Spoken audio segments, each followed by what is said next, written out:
सौनकादि ऋषि सनत कुमार जी से पूछते हैं कि हे मुनिवर, मुझे ये बताओ, भागवत की सुंदर कथा सुनाओ, इस प्रकार से मानव का धर्म क्या है। कई लोग ऐसे भी होते हैं कि उनका मन एक जगह नहीं टिकता है, तो मुझे बताने की कृपा करें। तो श्री सूत जी सौनकादि मुनि के प्रश्नों को सुनकर बड़ी प्रसन्न हुए। श्री सूत जी ने कहा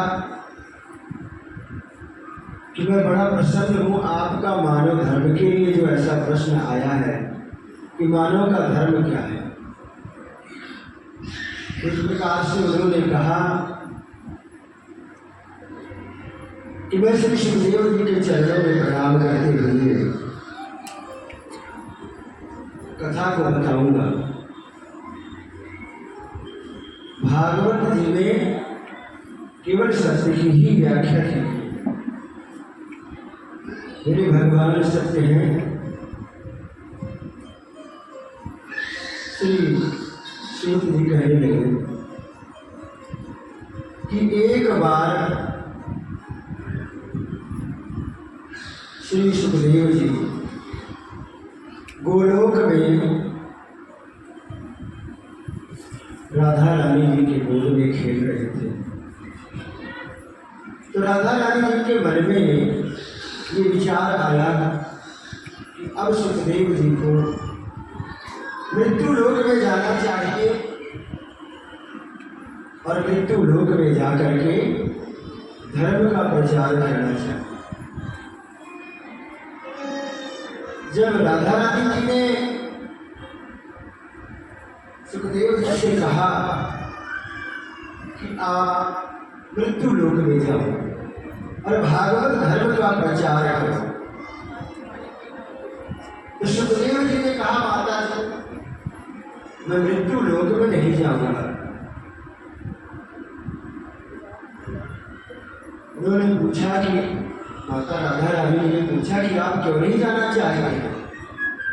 तो श्री सुखदेव जी ने कहा कि मृत्यु लोक में हमें माया घेर लेती है।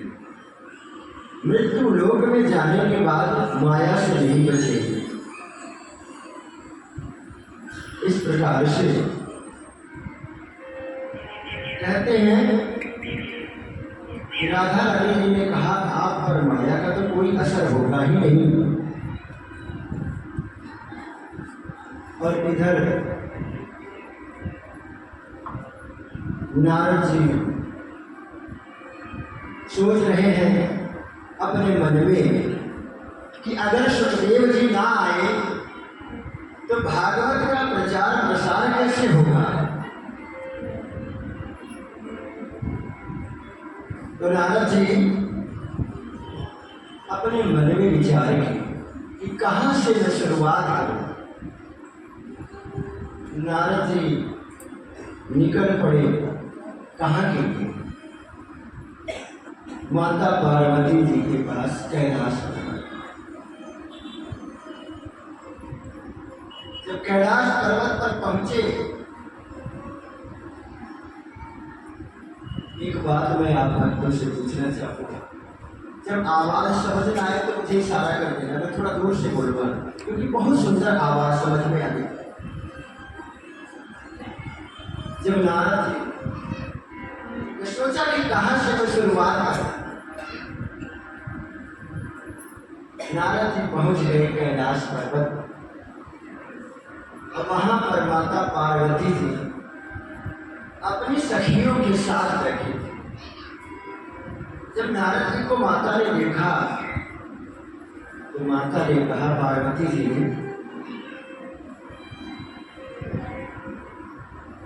कि नारद जी कहाँ, आज बड़े दिनों बाद आपके दर्शन दिए हैं। तो नारद जी कहने लगे माता मैं क्या करूं, मुझे समय भी नहीं मिलता है, लेकिन आज मैंने विचार किया कि मैया से भी जाकर मिलना चाहती हूँ। माता पार्वती जी ने कहा बहुत सुंदर बात है कि आज संत नारद जी आए हैं मेरे पास। माता ने बिठाया संत नारद जी को। तो सारी बात चलने लगी। आने के बाद जैसे हालचाल पूछते हैं तो संत नारद जी ने कहा मैं मृत्यु लोक के बारे में बड़ा दुखी हूं, क्योंकि वहां पर ऐसा माया के जाल में लोग फंसे हुए हैं, माया उनको नहीं छोड़ रही है। और मैंने ये भी देखा रहे हैं कि अपने मन की बात अंदर में क्या लिए बैठे हैं, किसके कपट है, किसके प्रेम है, पता ही नहीं चलता। मैया पार्वती जी ने बड़ी सुंदर बात कही। माता पार्वती जी ने कहा, संत नारद जी, आप तो कहते हो कि लोग कपट करते हैं, लेकिन मैं अपने दिल पर हाथ रखकर कहती हूँ, मेरे पति परमेश्वर भगवान शंकर जी मुझसे कुछ भी नहीं छिपाते हैं। जब ऐसा कहा, मैया पार्वती जी ने नारद जी से उन्होंने कहा कि यहाँ तक जो गुरु जी गुरु मंत्र देते हैं कानों में, उसे किसी को नहीं बताया जाता, लेकिन मेरे पति परमेश्वर मुझे वो भी बता देते हैं। संत नारद जी तो कहते हैं जहाँ आग ना लगे, अगर ये पहुंच जाए ये तो आग लगा के देते हैं। तो संत नारद जी ने कहा, भैया अगर ऐसी बात है, आपके पति परमेश्वर आपको इतना जानते मानते हैं, कोई छिपाव नहीं रखते हैं, तो मैं एक चीज पूछना चाहता हूँ, भगवान शंकर जी अपने गले में जो मुंडों की माला पहने घूमते हैं, ये किसकी माला? तब तो फिर आपको ये बात पता होनी चाहिए।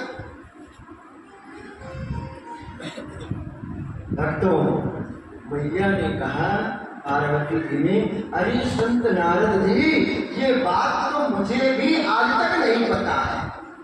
तो नारद जी ने कहा, भैया अभी तो आप कह रही थी मेरे पति देवता मुझसे कुछ भी नहीं छिपाते हैं, और अब कहती हो कि जो उनके गले में माला है वो ही नहीं आपको पता है कि किसकी माला पहनकर घूम रहे हैं। तो भक्तों, मैया ने कहा, चिंता ना करो, आने दो भोलेनाथ। नारद जी का काम हो गया, कहे मैया प्रणाम, मैं तो चलता हूँ। निकल पड़े वहां से आग लगा गए। जब जाने लगे तो रास्ते में भोलेनाथ लौट करके मेरे दरवाजे के पास भोलेनाथ से कहा, प्रणाम किया भोलेनाथ के चरणों में, कहा, प्रभु माता आपको बहुत याद कर रही है। भगवान शंकर जी ने कहा, जब आप आए हो तो याद तो जरूर ही करेंगे। जब आप आए हो तो अब तो याद करेंगे, हमें पक्का विश्वास है। इधर भैया पहले क्या होता था, राजा महाराजाओं के यहाँ कोप भवन बनाया जाता। जब उनकी नारियां रूठती थी, आज तो कोप भवन की जरूरत ही नहीं, जब मर्जी रूठ जाए, लेकिन पहले विशेष व्यवस्था बनाई जाती। ऐसे नहीं कि खुले में जहाँ बच्ची बैठ जाओ रूठ जाओ, लेकिन उस समय विशेष जब उस कमरे में अगर वो घर की नारी गई है तो ये जान लेते थे वो कि ये नाराज हो गई है। मैया पार्वती जी कोप भवन में चली गई। भोलेनाथ जब लौटे तो देखा कि मैया तो है नहीं यहाँ। जाकर कोप भवन में देखा कि मैया बैठी है। भोलेनाथ जी ने माता पार्वती जी से कहा, देवी आप क्यों इतना रूठ गई हैं? अभी तो मैं यहाँ से गया हूँ और आप तो बिल्कुल प्रसन्न मुद्रा में थी। मैया ने कहा कि मैं ऐसे नहीं रूठी हूँ, आप बहुत बड़े कपटी हो। भोलेनाथ जी ने कहा, मैं तो नहीं समझा कि मैं कहाँ कपटी हूँ। तो भैया ने कहा, आपको क्यों पता लगेगी, क्योंकि जिसके मन में कपट होता है वो छिपा रखता है, वो बताता नहीं कि कपट है। तो भोलेनाथ ने कहा, देवी जी बताओ तो सही, मैंने कपट किया कहाँ है? तो मैया बोल पड़ी। मैया ने कहा कि हे स्वामी, जो ये आपके गले में मुंडों की माला धारण कर रखी है आपने, ये माला किसकी है? ये आज तक क्यों नहीं बताया मुझे? तो भगवान शंकर जी कहने लगे कि हे देवी, आपने आज तक पूछा ही नहीं तो मैं बताऊंगा, लेकिन आज जब आपने पूछा है तो मैं बता रहा हूं। भोलेनाथ ने कहा कि हे देवी, अपने मन को कथा के बिल्कुल तार से जोड़ दीजिए भगवान से, तभी ये पूरी कथा आएगी समझ में। आप हर समय सपनों में भी ये कथा याद रखोगे। भगवान ने कहा देवी जी, आपने बताने का तो अवसर ही नहीं दिया, न कभी पूछा, लेकिन अब आपने पूछा है तो मैं बताऊंगा। तो माता रानी ने कहा बताओ। तो कहने लगे कि हे देवी, आपके जितने अवतार होते थे, हर अवतार में आप जब अपने शरीर का त्याग करते थी तो इतना प्रेम आपसे हमें था कि वही मुंडों की माला में धारण किए आज भी घूमता रहता। तो मैया ने कहा पार्वती जी ने, अरे स्वामी, ऐसी क्या बात है कि हमारा और आपका रिश्ता तो जन्म जन्म का है और मैं मरती रहती हूँ और आप मरते ही नहीं हो? ये तो यहाँ कपट वाली बात है। तो भगवान भोलेनाथ जी ने कहा देवी, बात बिल्कुल सत्य कह रही है।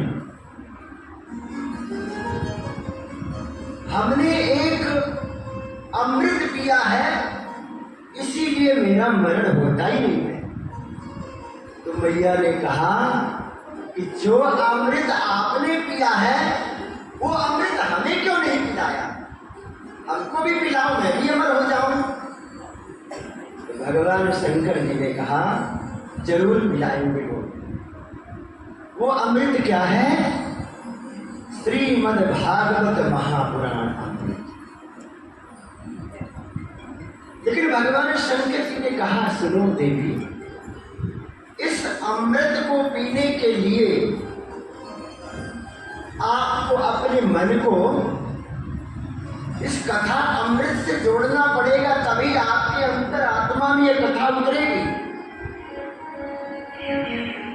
तो देवी जी ने कहा जरूर मैं सुनूंगी, आप सुनाओ। तो भगवान शंकर जी बैठ गए भागवत सुनाने। और श्रोता कौन है? सुना रहे हैं भागवत कथा भोलेनाथ जी, और श्रोता में बनकर के बैठी हैं जगत जननी मैया पार्वती। तो भक्तों, अब जब बैठे तो भगवान के नाम का कहे कि पहले तो संकीर्तन हो जाए, तभी कथा की ओर चलते हैं। तो इस प्रकार से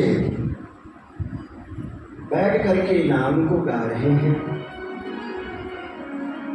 भजमन नारायण श्रीमन नारायण लक्ष्मी नारायण नारायण नारायण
भक्तों, इस प्रकार से सत्य की व्याख्या, सत्य के ही नाम को भगवान शिव जी ने भी गाया।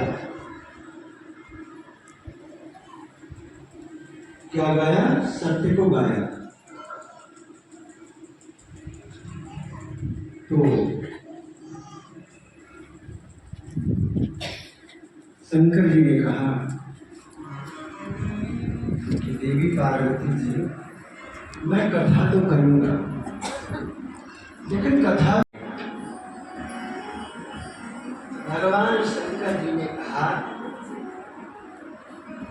इसने कथा को सुना, ये तो बहुत सुंदर बात, लेकिन इसने एक नियम के विरुद्ध कार्य किया। नियम के विरुद्ध कार्य क्या किया है कि इसने इस अमर कथा की चोरी किया।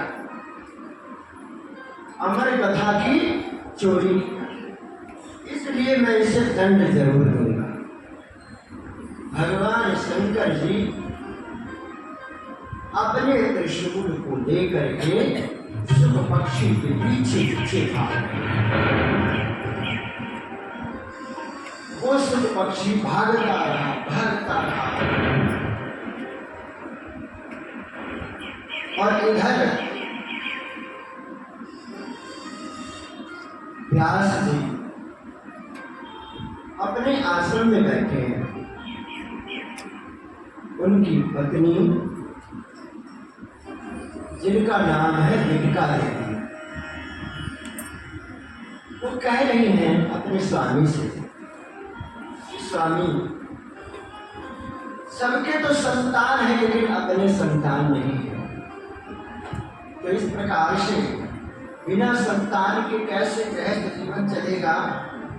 ये भी तो जरूरी है, क्योंकि बिना संतान के हम भी बिना संतान हो जाएंगे। तो कहने लगे कि संतान क्या करोगे? ये संतान तो आएगी और चली जाएगी, भगवान को ही अपना संतान मान।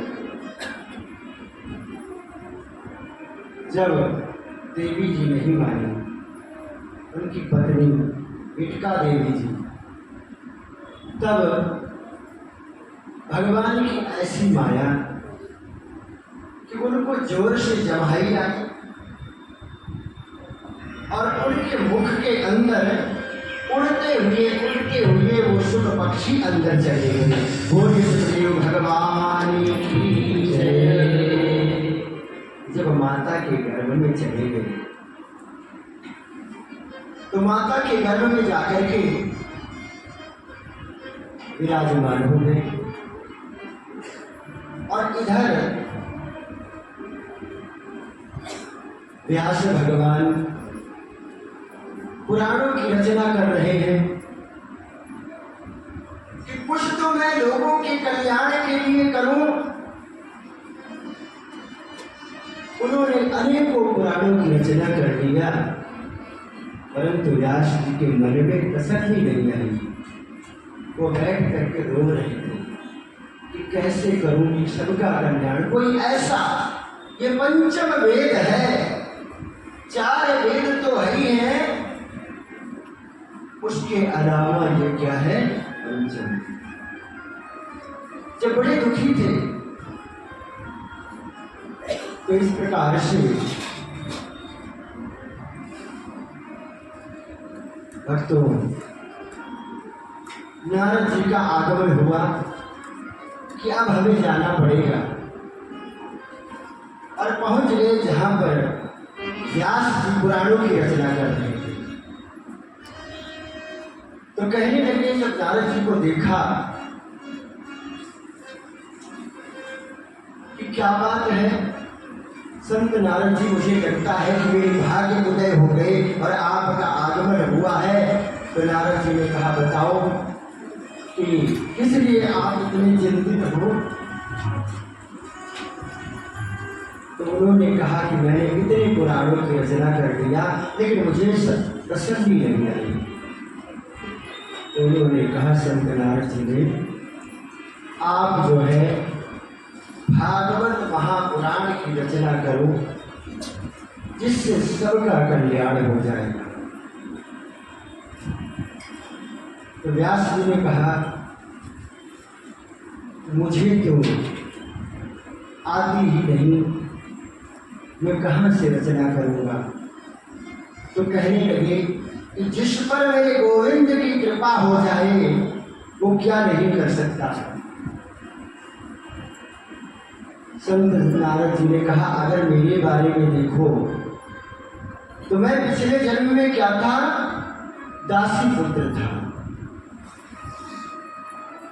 और देखो भगवान की ऐसी कृपा हुई कि आज मैं देव ऋषि बन गया हूं। पिछले जन्म में मैं एक दासी का पुत्र था। मेरी माँ और मेरे पिता मुझे पालन जब करते थे, मेरे पिताजी का स्वर्गवास हो गया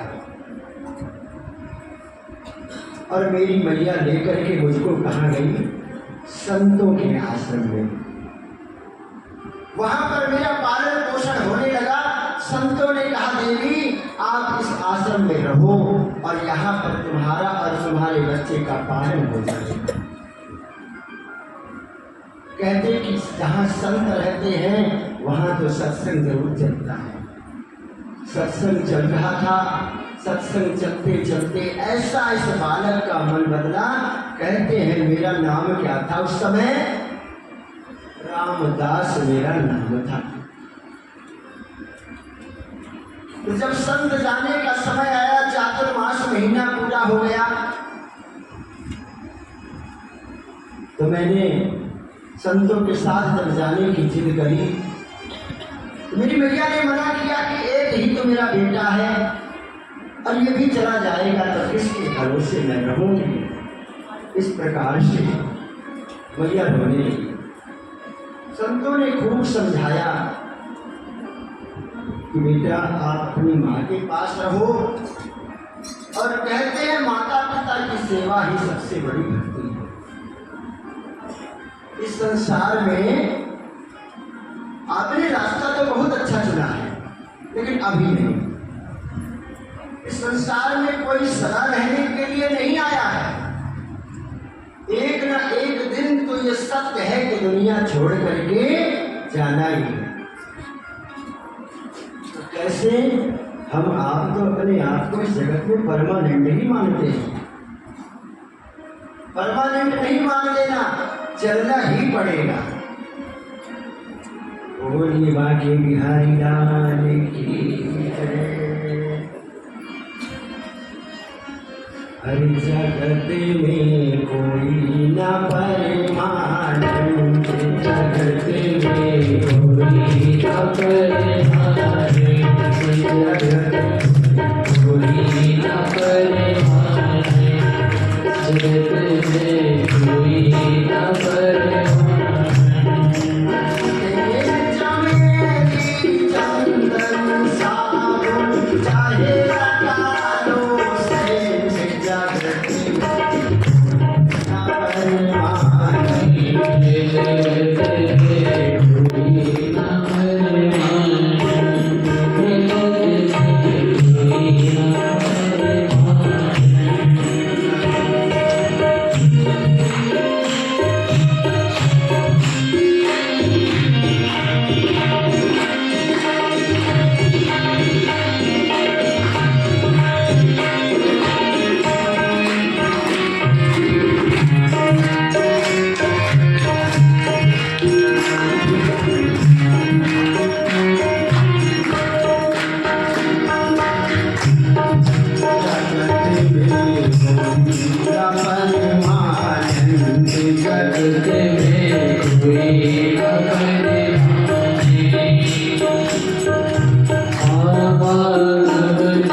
कोई भी परमानेंट नहीं। तो संत नारद जी कहते हैं, मैंने अपनी माँ के बारे में सोचा, ये मेरी माँ मुझे भगवान के पास जाने से रोकती है। इसलिए नहीं रोकती है कि मैं भगवान के पास न जाऊं, वो उसका प्यार है। लेकिन संत नारद जी भगवान से मनाते हैं, हे माँ, हे प्रभु, मुझे जल्दी अपने पास बुला लो। और जब ऐसी प्रार्थना लगाई तो क्या हुआ? संत नारद जी की माँ संतों के आश्रम में जो गाय रहती थी, उनको हरा चारा डालने के लिए गई, और वहीं हरे चारे के अंदर में एक नाग बैठा था। उस नाग ने माँ को भी कैसे दिया। देखो भगवान की कैसी लीला है। इन्होंने मन में सोचा कि माँ तो मेरे भक्ति मार्ग में बाधक बन रही, और वहां कुछ ही समय के बाद मैया को नाग ने जब डसा, तो संत नारद जी की माता का तो प्राणांत हो गया। संत नारद जी बड़े दुखी हुए। उनकी आंखों में दो आंसू आए, दो प्रकार के आंसू आए। एक आंसू, एक आंख से गर्म आंसू निकले और एक आंख से ठंडे आंसू निकले। तो इस प्रकार से संत नारद जी की आंखों में जो गर्म आंसू निकले और जो शीतल आंसू निकले, उसका ये प्रभाव है कि एक तरफ तो बड़े दुखी हुए, मेरी माँ मुझे छोड़कर चली गई, और दूसरा आंसू ये आया कि हे भगवान, मेरी माँ मुझे भक्ति के मार्ग में बाधा कर रही थी, वो रास्ता मेरा साफ हो गया। संत नारद जी उसी समय वहां से निकले और पहुंच गए पर्वत पर जाकर के धुनी रमाई। भगवान की तपस्या करने लगी। तपस्या करते करते उनकी तपस्या का ये प्रभाव हुआ, भगवान की झांकी उनके मन के अंदर आत्मा में जब आई, तो संत नारद जी हड़बड़ा करके जब आंखों को खोले, अभी तो मेरे अंतर आत्मा में भगवान आए थे, कहाँ चले? उसी समय संत नारद जी रोने लगे। तो आकाशवाणी हुई कि हे संत, हे पुत्र, अभी आपको वो समय नहीं आया है जो आप सोच रहे हैं। अभी कुछ दिन आप और यहाँ पर हो, तपस्या करो। तो संत नारद जी तपस्या करने लगे, और तपस्या करते करते ये फल हुआ। संत नारद जी कहते हैं, देखो क्या उसका परिणाम हुआ। आज मैं देव ऋषि बन गया हूं, देवताओं का ऋषि हूं, और बोलो हे वेद व्यास जी, आप तो मैं वो चीज बताने जा रहा हूं जिससे आप भागवत जी की रचना करो। और कहते हैं के रचना से जब भागवत तैयार कर दोगे तो सारे मानव का कल्याण होगा, सभी का कल्याण होगा। बोलिए भागवत भगवान की जय। संत नारद जी की प्रेरणा से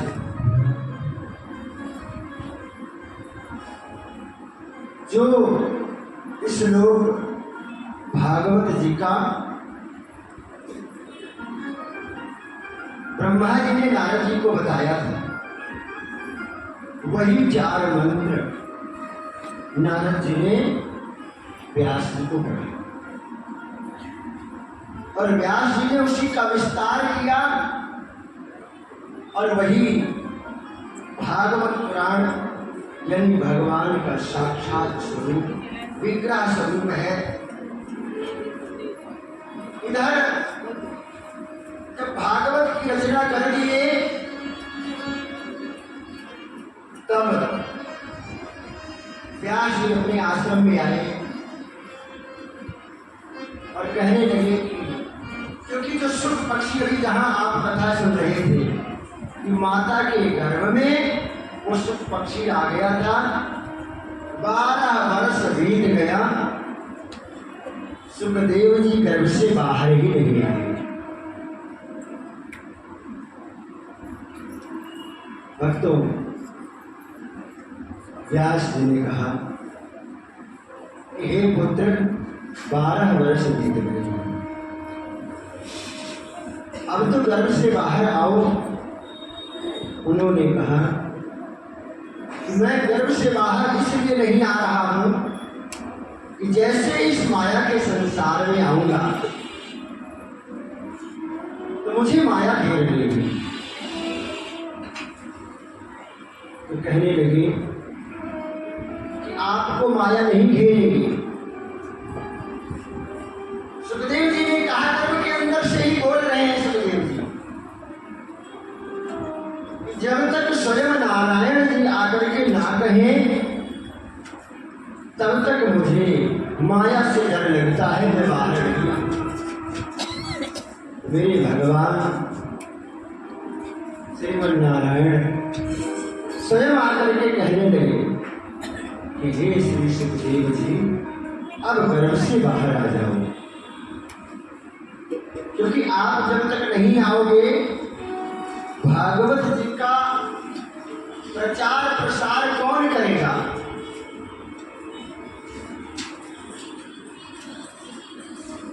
सुखदेव जी उसी समय जब भगवान की आज्ञा हो गई तो माता के गर्भ से बाहर आ गए।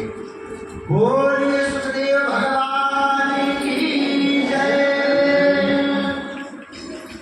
जब सुखदेव जी बाहर आए, जैसे ही मेरे सुखदेव जी का जन्म हुआ उनके लिए छाता कमंडल ये सब स्वर्ग से आकाश मार्ग से अपने आप चला गया। जन्म लेते ही जिसने संन्यास ग्रहण कर लिया, ऐसे श्री सुखदेव जी का ये चरित्र कितना महान है।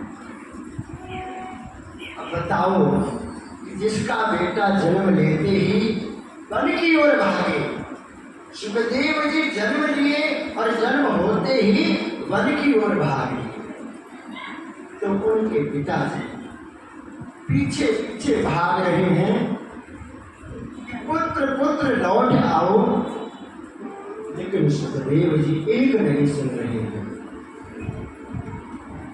जब सुखदेव जी नहीं लौटे तो व्यास जी अपने शिष्यों को कहते हैं कि पुत्र को कैसे लौटाया जाए, ये तो लौट ही नहीं रहा है। ऐसा उनका त्यागी जीवन सुखदेव जी का, जिस मार्ग से वन की ओर जा रहे थे उसी मार्ग में एक सरोवर पर माताएं स्नान कर रही थी और सुखदेव जी जब निकले उस रास्ते से तो उस समय उन माताओं ने स्नान करते समय वस्त्र पहनने की जरूरत नहीं समझा, और जैसे ही व्यास जी उस जगह पर निकले उन माताओं ने अपने वस्त्र धारण कर लिए। तो व्यास जी ने माताओं से पूछा, ये बताओ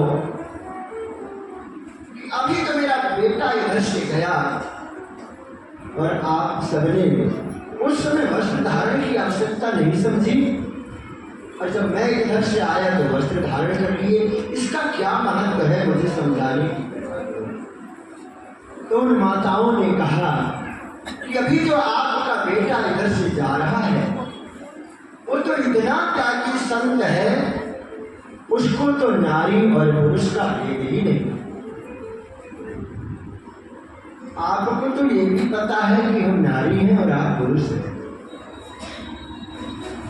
व्यास जी लौट आए, हार कर सुखदेव जी को नहीं लौटा पाए, तो अपने शिष्यों को भागवत जी के श्लोक याद कर रहे। यही तरीका है उस पुत्र को लौटाने का। अपने शिष्यों को जब याद करवाया श्लोक भागवत जी का,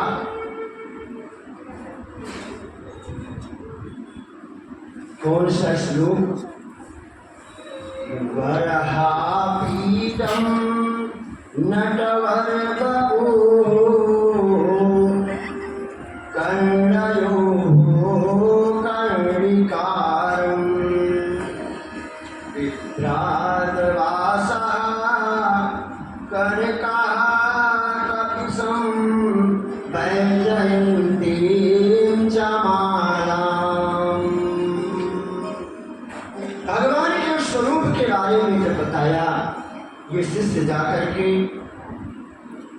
जहां पर सुखदेव जी बैठे थे, भागवत जी के श्लोक को जब सुनाया तो सुखदेव जी ने कहा और सुनाओ, क्योंकि ये तो भगवान की लीला है।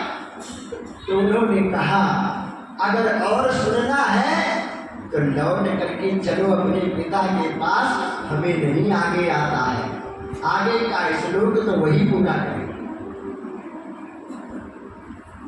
तो भी लौट करके नहीं आए। फिर दोबारा सुखदेव जी के लिए भेजा, दूसरा श्लोक पढ़ा करके कि जाओ दूसरा श्लोक भागवत जी का सुनाओ। जब दूसरा श्लोक जाकर के शिष्यों ने सुनाया तो भी कहने लगे कि अरे ये और सुनाओ, ये अमृत रस मिल रहा है। उन शिष्यों ने कहा आगे हमें नहीं आता है, आपको अगर ये कथा अमृत सुनना है तो अपने पिताजी के पास तो आना ही पड़ेगा। श्री सुखदेव जी कितने भागवत के प्रेमी, क्योंकि कानों में भागवत जी के वो मंत्र, वो श्लोक जब पढ़े तो उससे रहा नहीं गया और भागवत जी के लिए वो चल गए। जब आए लौट करके तो व्यास जी ने सोचा ये भागवत में किसको दूं, कौन पात्र है। उन्होंने सोचा कि इतना त्यागी संत है मेरा पुत्र, इसी को मैं भागवत पढ़ा देता हूं सुखदेव जी को, लेकिन अभी नहीं पढ़ाऊंगा, पहले परीक्षा लूंगा। विवाह करने के बारे में सोचा तो सुखदेव जी ने कहा, हे पिताजी, मेरा तो विवाह करने का बिल्कुल मन नहीं है, मैं तो केवल भगवान की भक्ति में ही रहना चाहता। सुखदेव जी को कहाँ भेजा? राजा जनक जी के। राजा जनक जी के यहाँ भेजा परीक्षा देने के लिए। सुखदेव जी चल पड़े बड़ी तेज गति से, राजा जनक जी के यहाँ पहुंचे। तो राजा जनक जी को पहले ही बताया था मेरे बेटे की परीक्षा लेना है कि वो कैसे है, कितना बड़ा त्यागी संत है। तो वहां पर जब संदेशा अंदर गया राजा जनक जी के पास, व्यास जी के पुत्र श्री सुखदेव जी आए हैं। तो राजा जनक जी ने ये संदेश भिजवाया, जाकर के उनसे कह दो कि अभी थोड़ा इंतजार करें। भक्तों, ये इंतजार करते करते 4 दिन बीत गए, 5 दिन बीत गए और सुखदेव जी उसी अवस्था में वहां पर खड़े रहे। उसके बाद राजा जनक जी ने जब देखा कि अब चल करके देखूं कि क्या उसके चेहरे पर कुछ फर्क पड़ा है कि वैसे ही खड़ा है। जब आकर के देखा द्वार पर, तो उस संत के चेहरे पर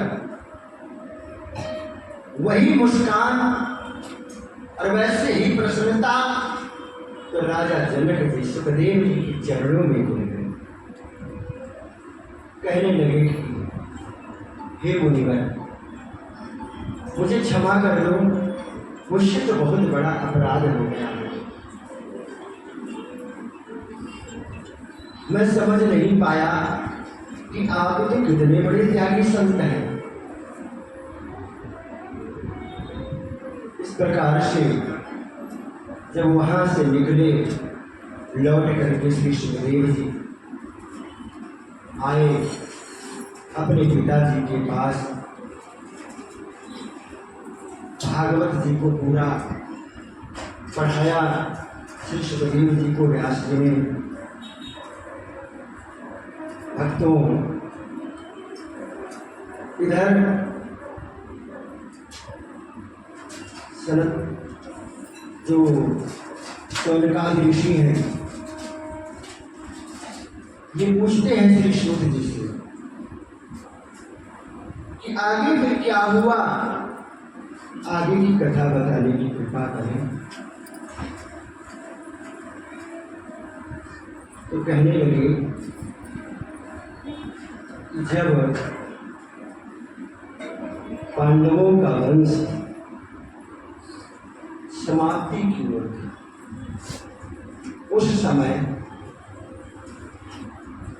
जब उनके वंश में अंतिम जो वंश का मालिक बचा, जो गर्भ में था,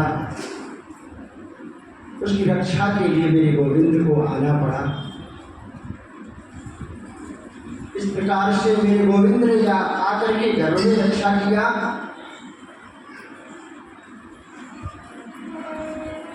जब उसको गर्भ से बचाया, पांडवों के अंतिम तो उस बालक को जो गर्भ से बचाया ब्रह्मास्त्र से, उस बालक का जब जन्म हुआ तो उसने बैठते ही क्या देखा, उसने देखा कि मुझे गर्भ के अंदर जिसने आकर के बचाया वो है कहाँ। जब उसने चारों तरफ देखा कि वो कहाँ पर है, तो सारे लोग घर के आकर के उसको गोदी में लेते हैं, लेकिन वो बालक चुप नहीं होता है। उसने चारों तरफ जब घूम करके देखा, नजर घुमा घुमा करके उस बालक ने, इसीलिए उस बालक का नाम परीक्षित, क्योंकि वो चारों दिशाओं में घूम घूम कर देख रहा था। सब लोगों ने उस बालक को अपनी गोद में लेना चाहा, लेकिन किसी की गोद में जाकर के वो शांत नहीं हुआ। जब मेरे बाकी बिहारी जी आए, उनको भी पता चला, और जैसे ही भगवान पहुंचे, गोदी में उस बालक को लिया। भक्तों, खिलखिला करके वो बालक हंस पड़ा। जब भगवान का दर्शन हो जाए तो कौन नहीं हंसेगा। बोलिए बांके बिहारी लाल की जय। जब खिलखिला के हंस पड़ा भगवान का दर्शन मिल गया उसको। इधर पांडवों को विजय श्री दिला करके भगवान अब अपनी नगरी को जाना चाहते हैं, मथुरा नगरी। तो भक्तों, अर्जुन जी को साथ भेजा युधिष्ठिर जी ने कि जाओ साथ लेकर के। भगवान चले हैं मेरे कृष्ण भगवान, और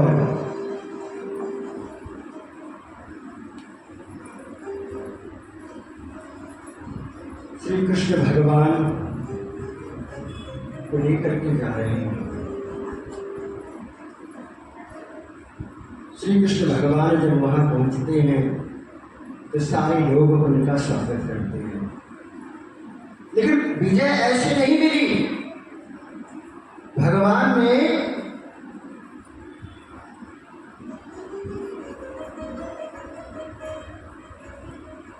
दुर्योधन से कैसे कैसे करके विजय दिलाई थी।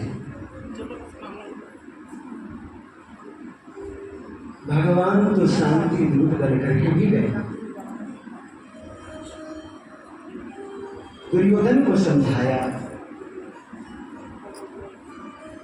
कि पांडवों को केवल 5 गांव ही दे दीजिए, बाकी सारा आप ले जाओ।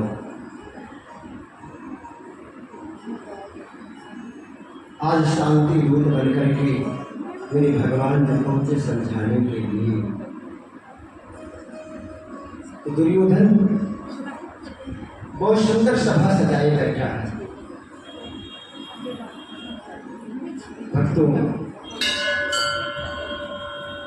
विदुर जी को उसने निकाल दिया है घर से, क्योंकि विदुर जी पांडवों के हित की बात करते थे कि देखो, अन्याय के रास्ते पर नहीं चलना चाहिए, धर्म के मार्ग पर ही चलना चाहिए।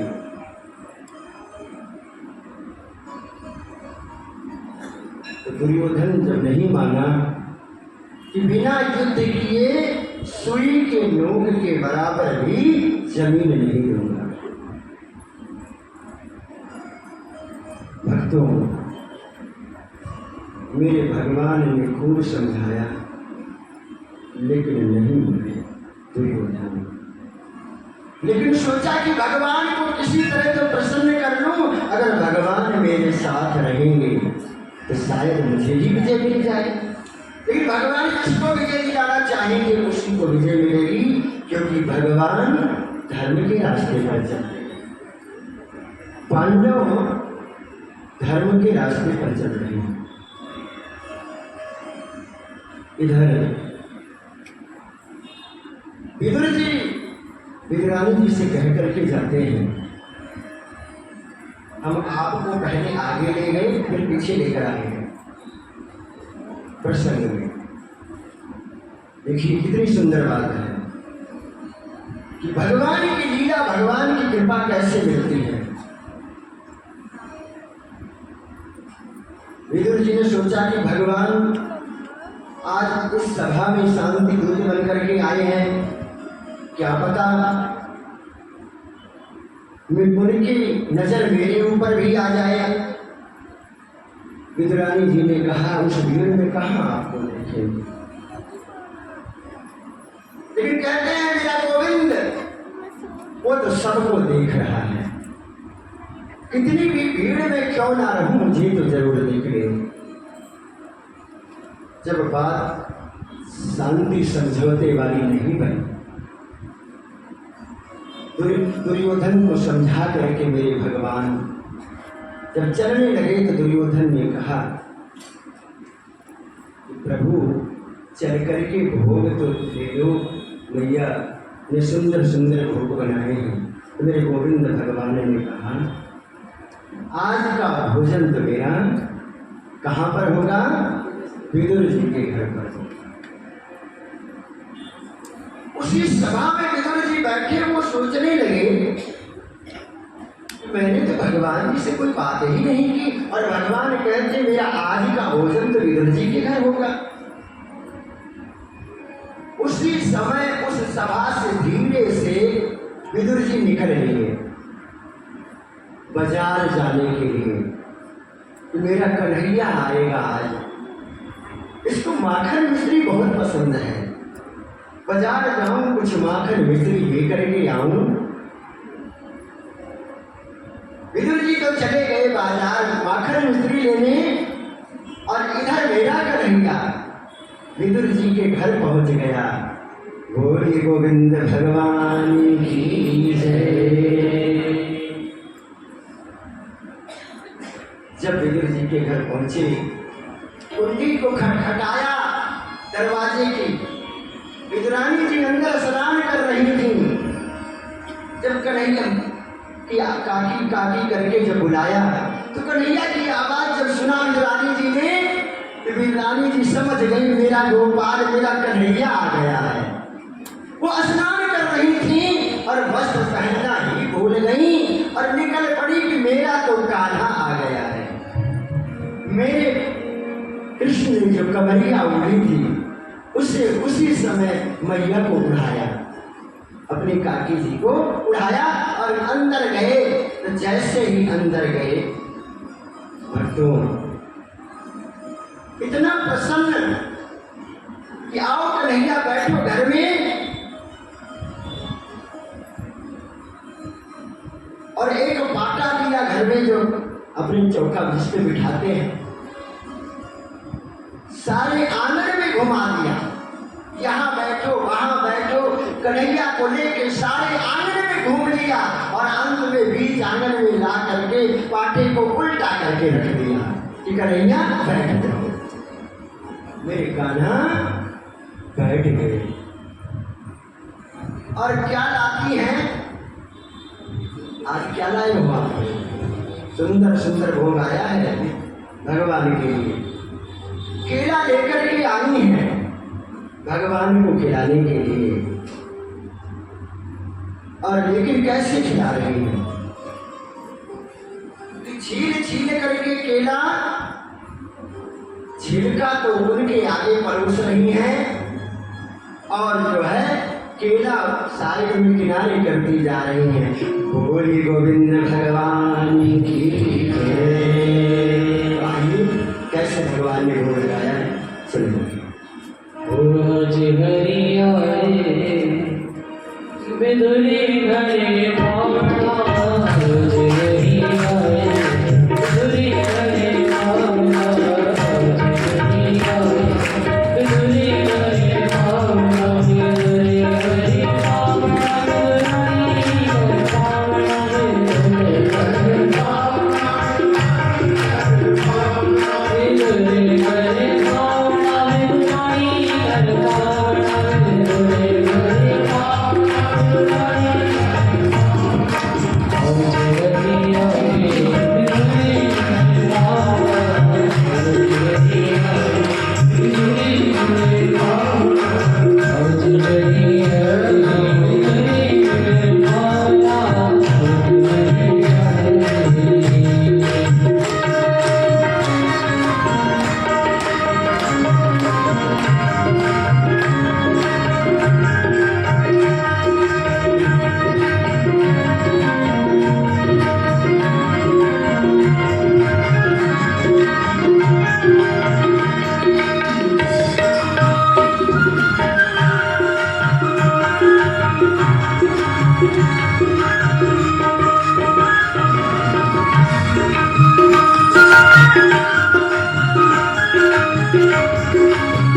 इतना सुंदर प्रेम का भोग लगाया। भगवान श्री कृष्ण जी तो मेरे प्रेम के भूखे हैं, वो तो भाव के भूखे हैं। भक्तों, भगवान सत्य के साथ रहते हैं। जो सत्य की मार्ग पर चलता है सदा ही उसका साथ देते हैं। पांडवों का साथ दिया, पांडवों को विजय मिली। सारी लीला संपन्न करके मेरे भगवान जा रहे हैं। और इधर परीक्षित जी का जन्म हो गया। जब भगवान को छोड़ने के लिए अर्जुन गए तो माता कुंती ने कहा, क्योंकि भगवान कहते हैं कि बड़ी मेरी प्रीति है आपके साथ, इसको जो वरदान मांगना हो मांग लो, क्योंकि मैं जाने से पहले कुछ देना चाहता हूं। तो पहला नंबर लगाया युधिष्ठिर जी को, आप वरदान मांगो, क्या मांगना चाहते हो? तो युधिष्ठिर जी ने कहा, क्योंकि उन्होंने भगवान माना ही नहीं, उन्होंने कहा मुझे तो आप ऐसा ज्ञान दो कि मैं हर समय ये ज्ञान सब में बांटता हूँ। जब भीम जी से कहा कि तुम मांगो, तो भीम जी ने कहा, कन्हैया मैं तो सारे जीवन केवल खाता ही रहा, मेरा तो पेट कभी भरता ही नहीं रहा। आज मुझको ये वरदान दो कि आपकी भक्ति और ये आपकी कृपा हमेशा मिलती रही। अर्जुन से जब कहा कि अर्जुन तुम क्या चाहते हो, तो अर्जुन ने कहा मुझे तो आप अपना चेला बना लीजिए और मुझे वो ज्ञान दीजिएगा। तभी तो भगवान ने अर्जुन जी को गीता का ज्ञान दिया। भैया कुंती से जब पूछा, बुआ जी आप क्या लेना चाहती हो, तो भैया कुंती ने बहुत ऊंची बात कही। भैया कुंती ने कहा, प्रभु हमें कुछ नहीं चाहिए, हमें तो केवल ये दो कि मेरी झोली में हमेशा दुख ही आते रहे। तो भगवान ने कहा कि बुआ जी ये क्या मांग रही हो आप? अरे इतना दुख तो आप पहले ही झेल चुकी हो, आगे और दुख मांगती हो। तो उन्होंने कुंती जी ने कहा, कन्हैया जब दुख आता है तो आपकी याद बहुत आती है, और जब सुख आएगा तो मैं आपको भूल जाऊंगी। मुझे ऐसा सुख नहीं चाहिए, ये दुख ही मेरे लिए अच्छा है कि हर क्षण हर पल मैं आपकी याद तो करती रहूंगी।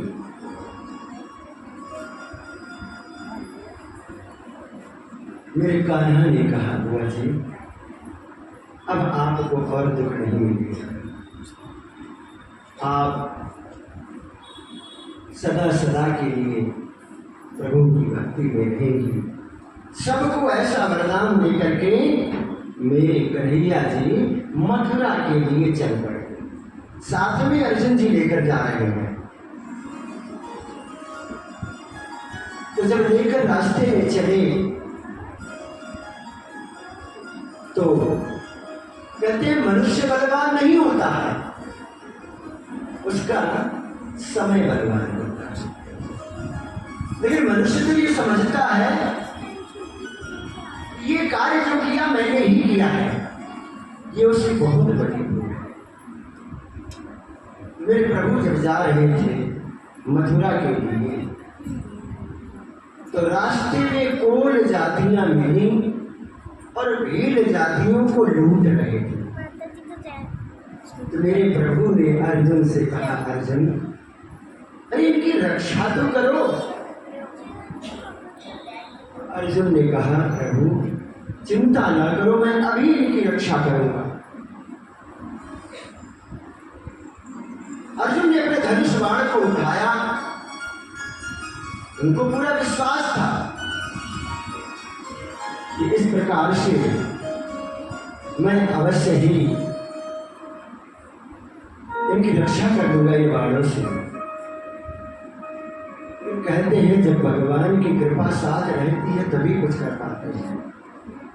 भगवान ने अपनी कृपा थोड़ा सा हटाई है और जो उनका धनुष बाण है अर्जुन का, वो काम ही नहीं कर पाया, वो धरा का धरा ही रह गया। तो क्या हुआ? मानुष बली नहीं होते हैं, समय होत बलवान, और कोलन भिलन लूटी हैं, वही अर्जुन वही बाण। वही अर्जुन है और वही बाण है। क्या हुआ? जब भगवान की कृपा साथ में थी, मछली घूम रही थी चक्र में, उसकी आंख में निशाना पट्टी बांध कर लगा दिया। और भगवान ने जब अपनी कृपा हटाई तो बाण उनके धरे रह गए, धनुष बाण। भक्तों, ये हम आपको भी सीखना चाहिए कि आज हम जो कुछ हैं उस परमात्मा की कृपा से, लेकिन अगर उसके लिए बैठना होता है तो 5 मिनट भी नहीं बैठ पाते हैं। लेकिन जब वो बिठाने पे आता है तो चारपाई पर बैठ जाते हैं। सारा काम धंधा छूट जाता है, सारी मोह माया का चक्कर छूट जाता है। लेकिन जब तक वो प्रभु हमको चलाता रहता है तब तक हम उसको याद नहीं करते हैं। मैंने पहले भी बताया कि भगवान हर क्षण हर पल हमारे साथ खड़े हैं। हमें एहसास की जरूरत है, अंतर मन से देखना है। आप ये एहसास करो कि जब प्रातः उठते हो तो कौन जगाता है, जब सो जाते हैं तो आपको सुध बुध कुछ भी नहीं रहती है। उस प्रभु की ऐसी माया कि अगर वो श्वास देना बंद कर दे तो हम एक क्षण के मेहमान नहीं रहेंगे। इस प्रकार से उसकी कृपा का धन्यवाद करो प्रभु की कि हे प्रभु, हे मेरे परमात्मा, आपने कितनी कृपा की कि मेरे हाथ, मेरे पैर, मेरे नेत्र इतने काबिल आपने बनाए हैं। और ऐसे ही बनाए रखना कि आपकी भक्ति, आपकी कृपा करते रहे और आपकी पूजा करते रहे, जिससे आपकी कृपा मुझे मिलती रहे। ये कम नहीं है कि हम चल करके भगवान की कथा सत्संग में आ रहे हैं और अपने परिवार के लिए उठ करके भोजन भी बनाते हैं। देखो माताएं कितना त्याग करती हैं, सुबह सुबह जल्दी पहले उठती हैं, सारा घर का काम करती हैं, पति दुकान पे जाते हैं, बेटा पढ़ने जा रहा है, उनकी टिफिन लंच भी तैयार कर रही हैं। उसके बाद में कीर्तन कथाओं में भी पहुंच रही हैं। उनको जल्दी पड़ी रहती है कि भागो, नहीं कहीं कीर्तन मेरा छूट ना जाए। ऐसी माताएं मेरे सामने बैठी हैं सर। उनको कीर्तन के लिए, भगवान के नाम जपने की बड़ी जल्दी है। अच्छा है, होना भी चाहिए, क्योंकि परमात्मा ने इतनी लगन लगाई है हमारी, ऐसी ये लगन बढ़ती रहे। तो मेरे प्रभु को जब छोड़ करके आए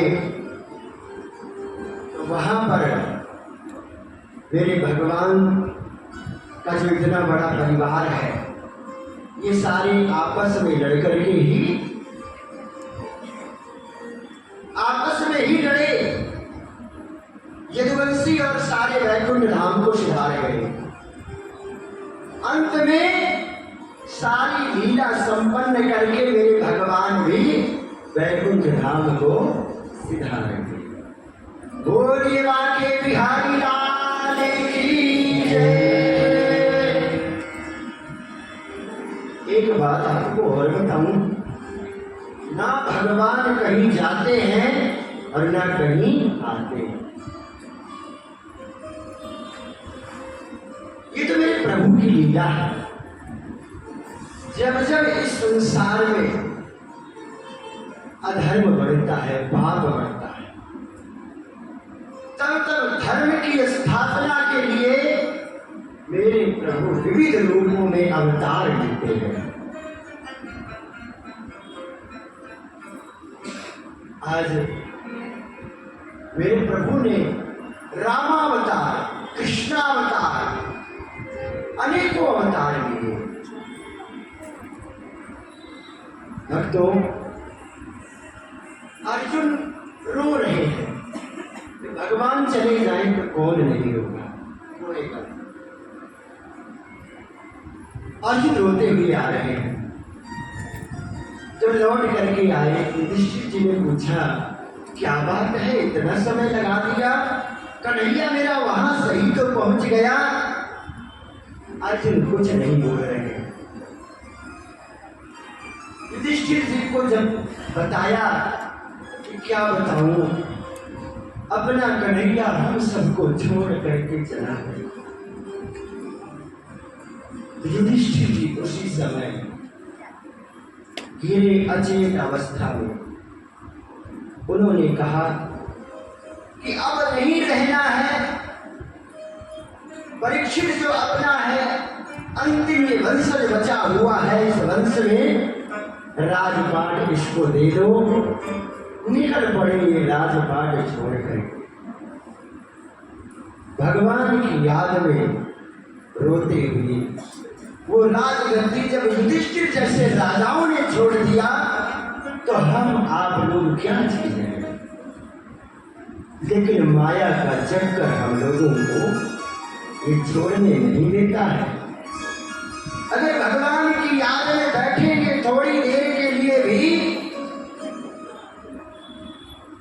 तो यही होगा कि जल्दी जाओ, सत्संग तो बड़ी देर से चल रहा है।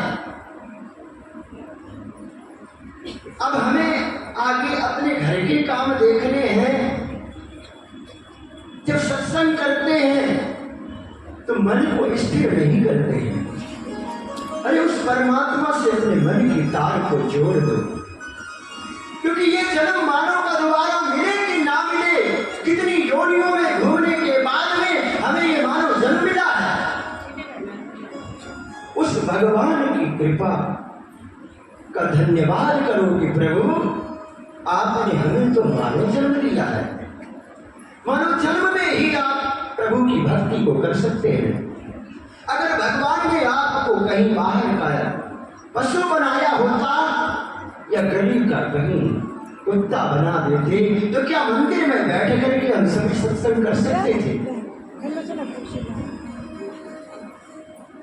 तो जब तक भगवान ने ये चार जो मिले हमें, दो पैर दो हाथ ये नेत्र, कहते हैं ये कान जो मिले हैं हमको, इन कानों का तभी सदुपयोग है कि हम इन कानों से भगवान की कथाओं को सुने, सत्संग सुने, कीर्तन करें। अगर हमने कीर्तन नहीं सुना, भगवान की कथाओं को नहीं सुना, तो ये कान क्या है? केवल सांप के रहने का जो स्थान होता है, जिस बिल में सांप रहता है, ये कान केवल सांप के बिल ही रह गए। समझ लो, इस कान का फायदा नहीं लिया। ये नेत्र प्रभु ने हमको दिए हैं। इन नेत्रों से अगर भगवान की रूप माधुरी को नहीं निहारा तो ये नेत्र हमारे किस काम के? ये नेत्र जैसे मोर का पंख आपने देखा होगा। मोर के पंख में आंख बनी होती है, लेकिन वो किसी काम की नहीं, क्योंकि ये जीवन अगर चला गया तो दोबारा लौट करके नहीं आएगा। जो क्षण यहाँ पर आज अभी आपका बीत रहा है, कितना करोड़ों रुपए आप ला करके रख दो, इस पल को आप नहीं लौटा पाओ।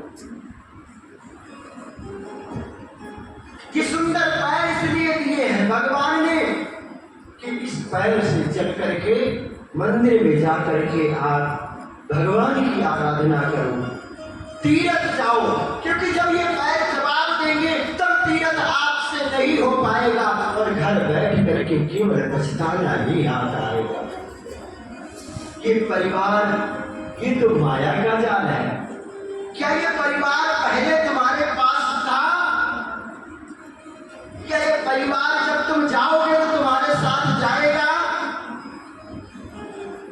जब आप ये दुनिया छोड़ करके जाओगे तो कुछ दूर तक घर वाले जाएंगे, पत्नी थोड़ी दूर जाएगी, वो भी साथ छोड़ करके लौट आएगी। और जब वहां पहुंचोगे तो लोग आपको वहीं छोड़कर चले आएंगे। और वहां जाने के बाद में जब राख के ढेर बन जाओगे तब फिर कहां भाग करके जाओगे? क्या फिर परिवार के पास आओगे?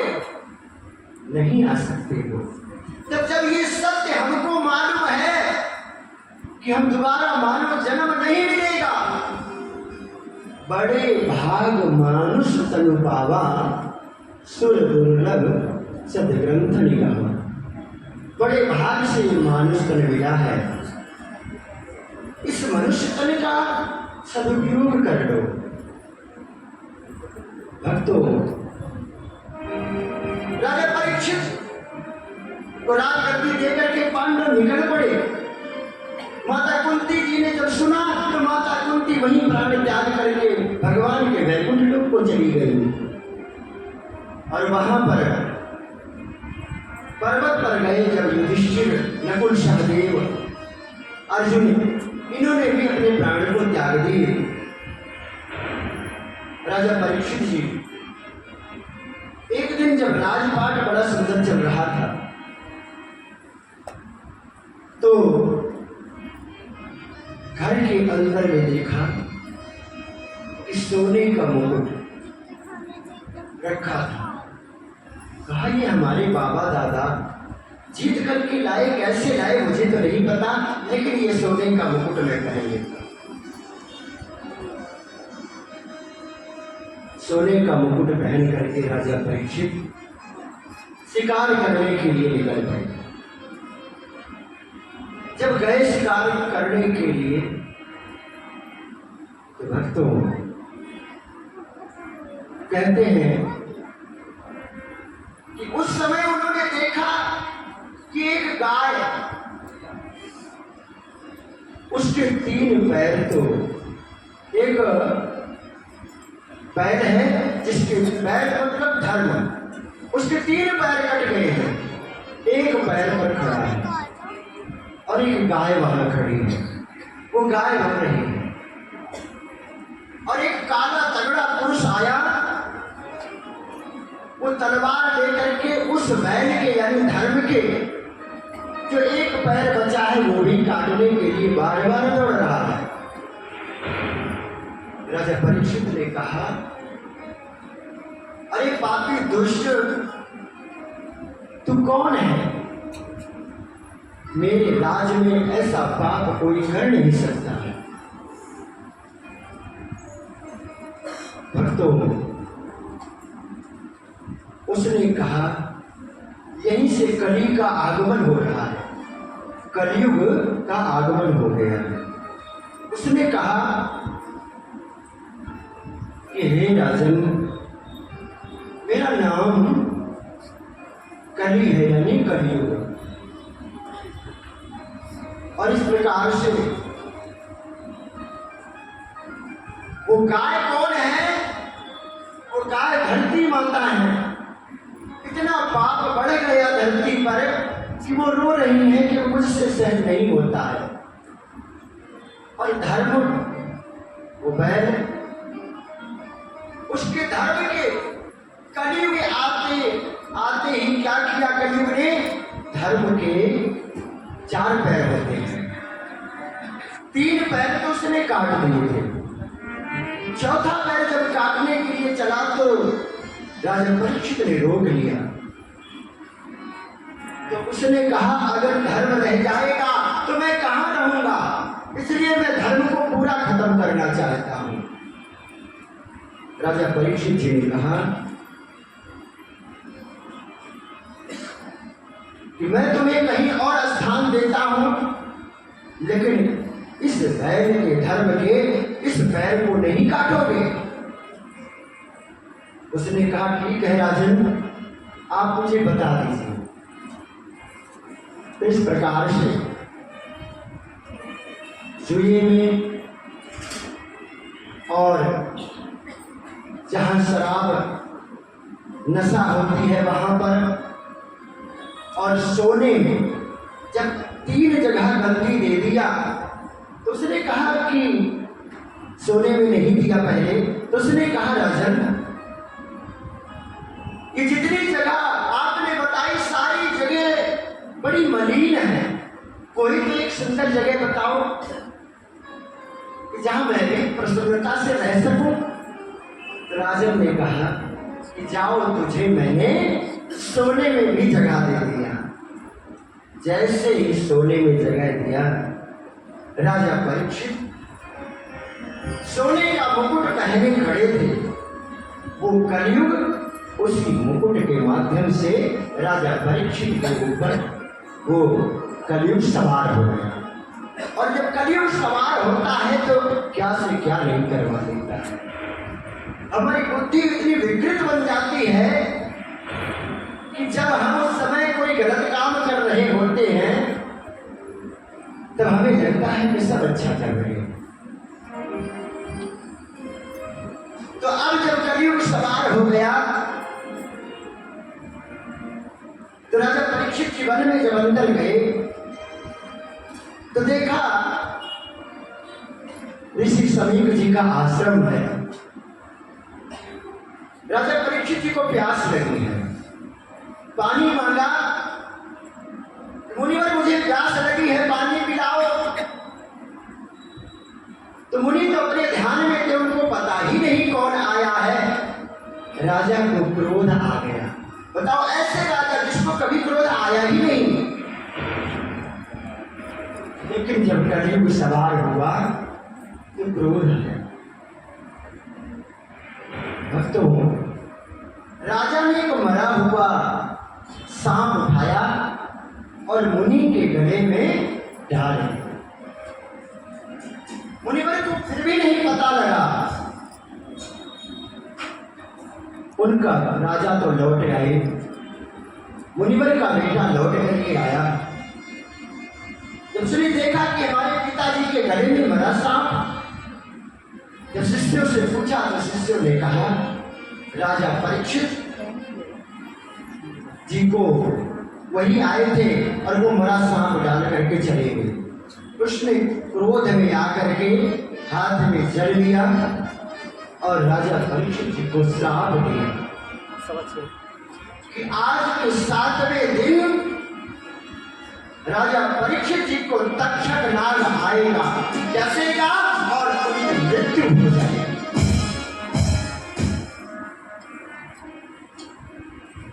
जब मुनिवर को पता लगा कि हमारे बेटे ने श्राप दे दिया राजा को, तो मुनिवर ने समझाया कि पुत्र ऐसा क्यों किया, वो हमारे राजा हैं। उसने कहा पिताजी, जब मैंने देखा कि आपके गले में मरा सांप डाल दिया तो मुझसे रहा नहीं गया। उसी समय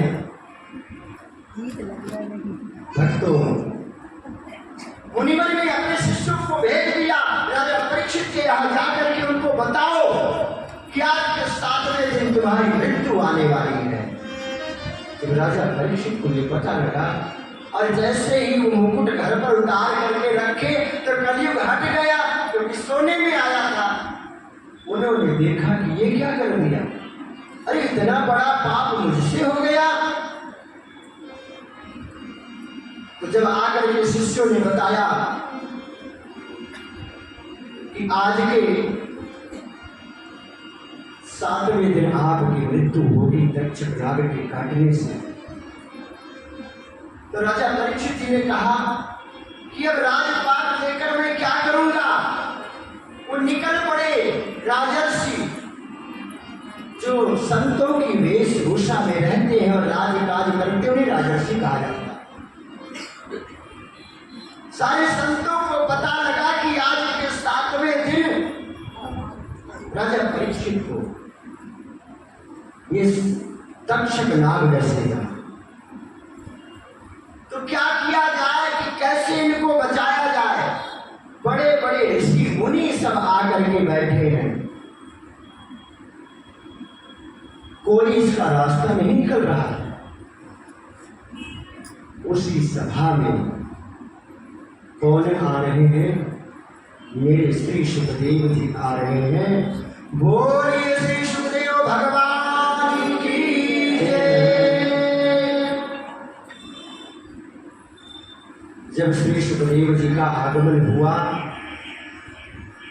तो जो इतने अधिक उम्र वाले संत सारे वशिष्ठ मुनि, भरद्वाज मुनि सब बैठे थे, कोई ये रास्ता नहीं निकाल पा रहे थे कि कैसे इनको बचाया जाए।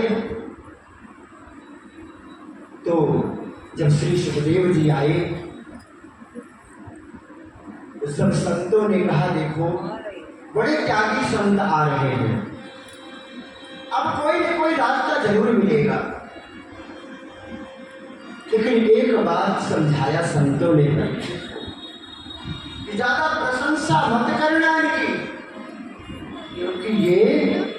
प्रशंसा अपनी पसंद नहीं करते हैं। इनसे तो काम की बात कर लेना। इस प्रकार से जैसे ही श्री सुखदेव जी आए, राजा परीक्षित जी उनके चरणों में गिर पड़े। कहने लगे कि हे मुनिवर, एक ही लाइन में प्रश्न किया कि जल्दी मरने वाले को अगर भगवान की प्राप्ति करना है तो क्या उपाय करना चाहिए। तो श्री सुखदेव जी ने कहा कि सुनो, जल्दी मरने वाले का जो अगर सबसे सुंदर उपाय है तो वो है श्रीमद् भागवत कथा सप्ताह ज्ञान यज्ञ किया जाए तो निश्चय ही परमात्मा की प्राप्ति हो जाती है। बोलिए बाकी बिहारी लाल की जय। अनमोल तेरा जीवन यूं ही गंवारा है, अनमोल तेरा जीवन यूं ही गंवारा है। किसी और तेरी मंजिल है, किसी और तेरी मंजिल, किसी और जाना है। अनमोल तेरा जीवन यूं ही गंवारा है, अनमोल तेरा जीवन यूं ही गंवारा है। किसी और तेरी मंजिल है, किसी और तेरी मंजिल, किसी और जाना है। अनमोल तेरा जीवन यूं ही गंवारा है, अनमोल तेरा जीवन यूं ही गंवारा है।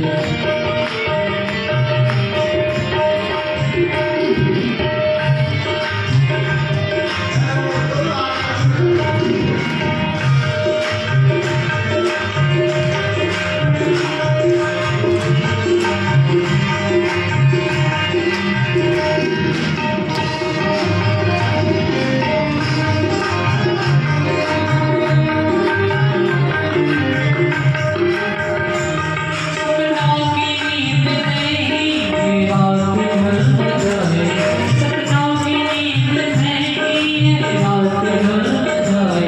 पल भर का क्या भरोसा कहीं जान निकल न जाए, पल भर का क्या भरोसा कहीं जान निकल न जाए। गिनती की है ये सांसें,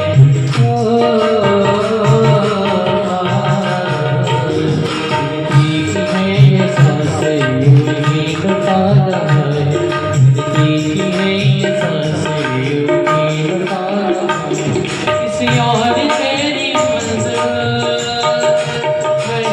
है, किसी और तेरी मंजिल, किसी और जाना है।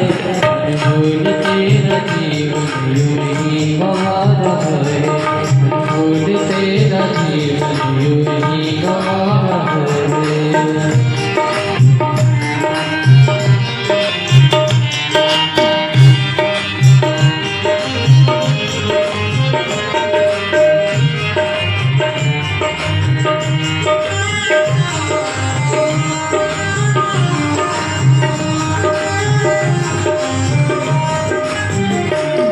जाएगा जब यहाँ से कुछ भी न साथ देगा, जाएगा जब यहाँ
बोलिए बाके बिहारी लाल की जय।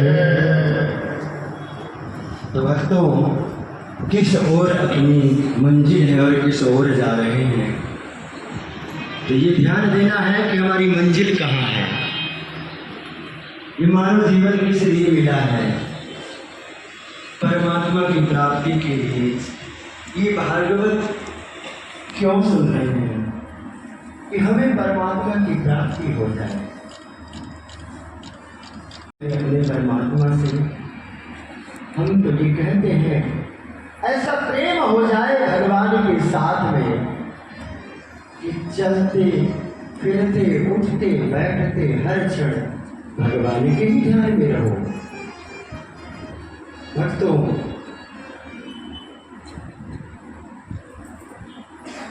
बड़ा सुंदर आसन लगाया गया। हमारे सारे संत वहां पर बैठे, जैसे माता के मंदिर में सुंदर आसन सजा हुआ है, आप सभी भक्तगण बैठे हुए हैं। ये भागवत जीवन की दिशा को सुधार देती है। अगर हम कहीं गलत भी जा रहे हैं तो ये भागवत हमको जगाती है कि जाग जा, कहाँ को जा रहा है।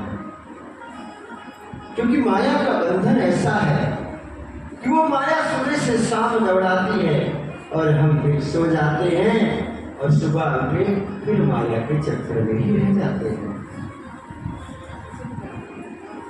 सारे संत जन बैठे हैं। भागवत जी का सुंदर प्रसंग प्रारंभ हो रहा है। मैं आपको ये बताऊं कि आज जब आप लोग कथा सुनने के लिए बैठे, तब से मेरा ध्यान आपकी तरफ है और आपने अपने मन को कथा के साथ ऐसा जोड़ दिया है कि जो जहां बैठा वहीं बैठा रह गया और कथा के साथ उसकी तार जुड़ गई है। भोली बाके बिहारी लाल की जय। ऐसे भक्त, ऐसे श्रोता, ये दिखता है कि निश्चय ही भगवान के उस पथ पर चल पड़े हैं। और जब ये ज्योत जली है तो हम भगवान को तो प्राप्त कर ही लेंगे। लेकिन आज दूसरा दिन है, अभी हमारी यात्रा पूरी नहीं हुई है।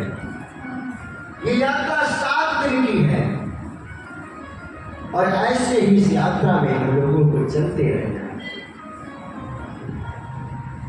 आज भगवान ने केले का भोग लगाया, आरती का समय हो रहा है और आप सभी भक्तजन, मैं देख रहा हूं कि शहर के कोने कोने से ऐसी माताएं, ऐसी बहनें, ऐसे भाई बंधु बैठे हैं जिन्होंने जब सुना कि दुर्गा मंदिर में भागवत कथा चल रही है तो उनके पांव अपने आप चलकर आ रहे हैं मंदिर की तरफ कि चलो ज्ञान की गंगा मंदिर में बहेगी। बड़ा आनंद आ रहा है।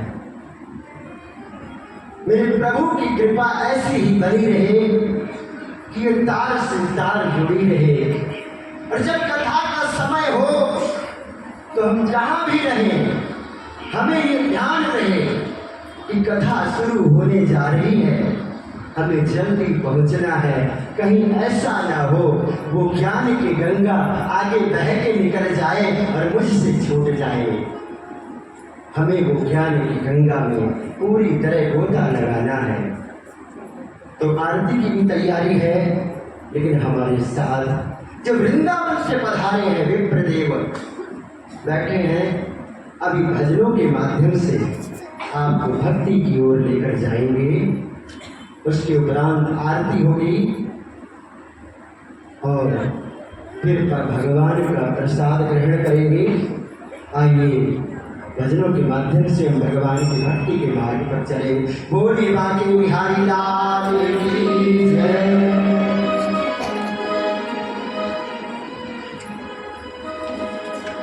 जरा तारा सितारे मिला के तो देख, जरा मोहनी को, जरा मोहनी को दिल से बुला के तो देख, प्रभु खींचे हुए दौड़े हुए चले आए, प्रभु खींचे हुए दौड़े हुए चले आए, प्रभु खींचे हुए दौड़े हुए चले आए। जरा तारा सितारे मिला के तो देख, जरा मोहनी को दिल से बुला के तो देख, प्रभु खींचे हुए दौड़े हुए चले आए,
प्रभु भागे हुए दौड़े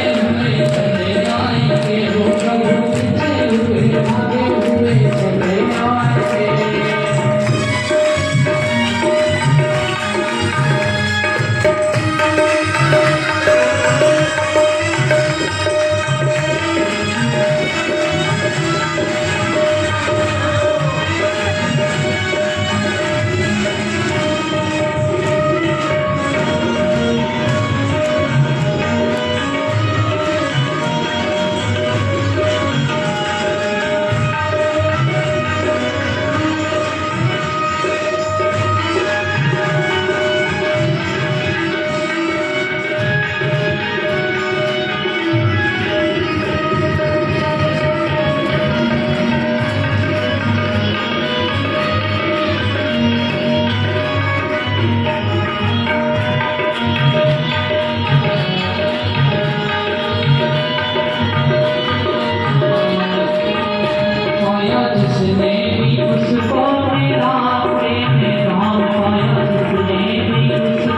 ठाकुर पुजारी तो बन कर तो देख, वो है ठाकुर पुजारी तो बन कर, वो है दाता भिखारी तो बन कर तो देख, वो है दाता भिखारी तो बन कर तो देख, उसके दर से नहीं कोई खाली गया,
भक्तों, प्रभु खींचे दौड़े अपने आप चले आएंगे।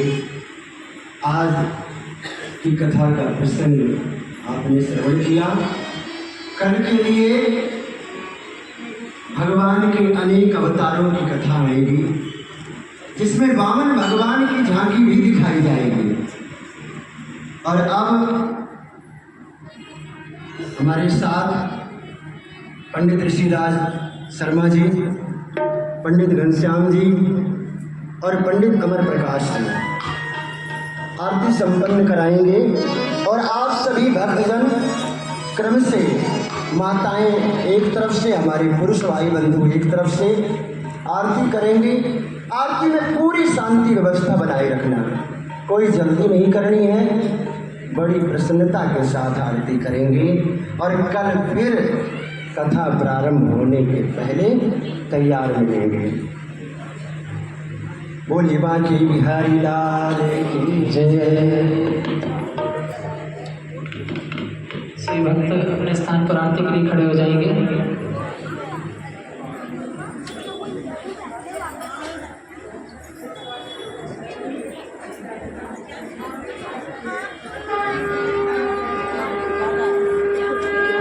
चंद्रमा सूर्य सूर्यो अजाय